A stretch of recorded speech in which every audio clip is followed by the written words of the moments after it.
Kikosi cha wachezaji 15 wa timu ya taifa Harambee Stars kimesafiri kuelekea India kwa mechi za dimba la kimataifa la Hero litakalong'oa nanga tarehe 1 mwezi Juni. Wachezaji 6 wanatarajiwa kujiunga na timu hiyo hapo kesho. Miongoni mwa waliosafiri ni Clifton Miheso na John Makwata wanaochezea klabu ya Bilkon nchini Zambia.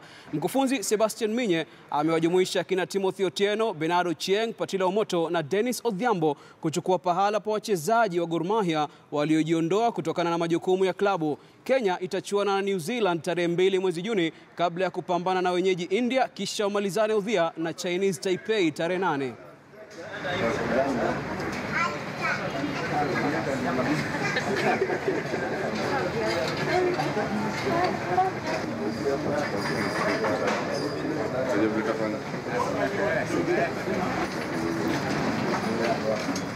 With the new situation within our football now, with the new coach, Sebastian, I think it's always important that for him to get an opportunity, to assess the locally available talents. I think for such a tournament, it's quite a big step and very innovative. That at least before the bigger part of the job starts, at least you have an idea of what we have. So it is after the 2 matches that we did in Nairobi. I think it's only fair that even some more talents can be given an opportunity to be discovered from this tournament.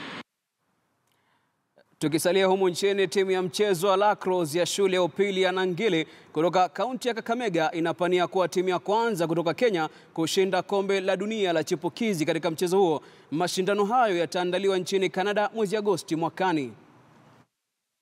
This game was introduced in Mumias East, that is still in Kakamega County, way back in 2015.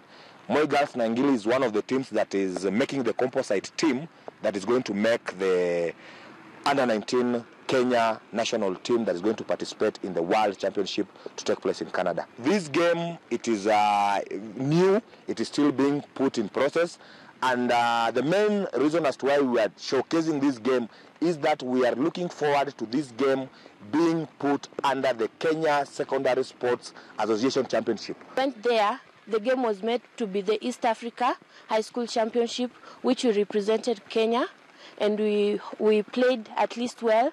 Then in August we are going to play the East Africa Sevens, which we are going to play between Rwanda, Kenya and Uganda. Wasimamizi wa uwanja wa Furaha mjini Nakuru wamedokeza kuwa uga huo uko tayari kuandaa dimba la SportPesa Super Cup kuanzia tarehe 3 mwezi ujao. Kulingana na meneja Didimas Munialo, uwanja huo unafaa kuchukua pahala pa Kasarani na Nyayo wakati huo ambao viwanja hivyo viwili vinafanywa ukarabati. Hiki kimehosti mechi mingi international match. Zaidi ya inji 7 zile mimi ninajua. Na Gor Mahia unajua fans wake. Wako na fans wengi. Afrika wako na fans wengi. Same FC wako na fans wengi. Lakini tumehost. Na tumehost bila instant yoyote mbaya.